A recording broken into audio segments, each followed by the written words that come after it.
It's hard for me to view this model through an impartial lens, because I so desperately wanted it to be made. I grew up loving the Aston Martin V8 Vantage, watching acceleration videos and walkthrough tours in the early days of YouTube car content, and daydreaming of owning one in a few years. Ah, the optimism of youth. The DB9 and DBS were effortlessly cool too, with their James Bond connection and Top Gear races. Every Aston Martin from my formative years seemed to be a perfect alchemy of style and sophistication. Matchbox's old DBS Volante mainline casting remains one of my favorite diecast models of all time. Then, around 2015, everything changed. With the introduction of the limited production DB10, Aston Martin moved to a new era in their design language, and it never worked for me. Their lineup ranged from the mediocre-looking DB11 to the truly ugly 2018 Plus V8 Vantage. At the same time, the interiors became more obviously sourced from Mercedes, and the resulting cars were uninteresting to me. Then, at long last, Aston Martin introduced the DB12 in 2023, and it was the first Aston Martin in nearly a decade that looked good. Heck, it looked more than good. It looked stunning in proper Aston Martin fashion. Which is what makes it nearly impossible for me to approach this new Matchbox collector's model with any form of impartiality. I even put the DB12 on my Matchbox new model wishlist back in 2023. This was one of my most anticipated new models of the year, so I'm thrilled to finally have it in hand. But I also find myself feeling a tad underwhelmed. Perhaps this DB12 just fell victim to my incredibly lofty expectations. After all, I've been waiting for this model for over 2 years. In fairness to Matchbox, there's very little fault I can find with this casting from a technical standpoint. There's just a few small errors or compromises that make this good model fall short of greatness. My biggest problem with this model is the color. In a vacuum, it looks fine. The color of the wheels looks a little rough on camera, but actually isn't too offensive in person.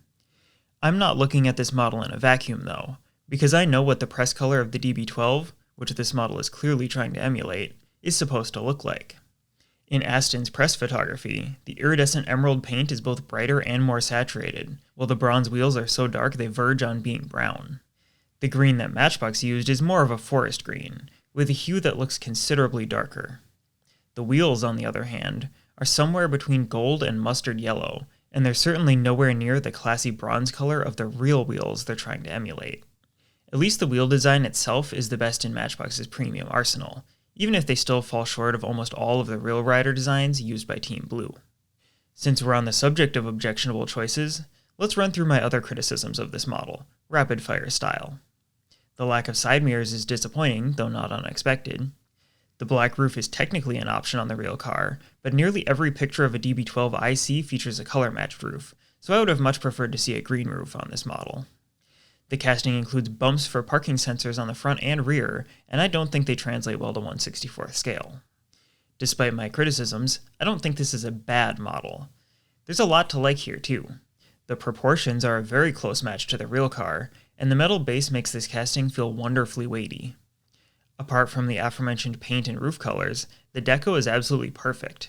It features every bit of detailing I want on a premium model, without any extraneous graphics to detract from the look. I especially like the printed green stripe above the side window, which helps the plastic roof section feel more detailed and appropriate on a premium model. They even printed the roof black, rather than relying on the tinted windows to make it look blackish. One of the DB12's most distinctive styling features is the return of the massive Aston Martin corporate grille, and it's fully detailed here, with the excellent printing alignment that only Matchbox's Thailand factory seems capable of. Even the radar sensor at the bottom of the grille is detailed black with perfectly aligned printing.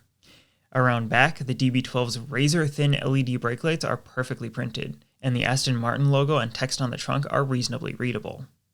The exhaust tips look good despite their lack of silver detailing, though I'm not crazy about how visible the rear rivet is behind the diffuser. So was this DB12 worth the wait? It certainly won't be in the pantheon of all-time great Matchbox models, but I'm happy to add this long-awaited Aston Martin model to my collection, especially since Aston has always felt so underrepresented in the diecast world. If anything, I wish this casting didn't have a metal base to limit its use to the collector line, because I think a red recolor with the silver 10-spoke plastic wheels would look great. Sadly, recolors are few and far between in the collector's line, so this green version will have to hold me over for now. At least we have a mainline Aston Martin Vanquish casting coming in the 2026 lineup, even though that one still doesn't have side mirrors either. Thanks for watching, and as always, if you prefer your diecast content in written form, check out my blog at diecastleno.com.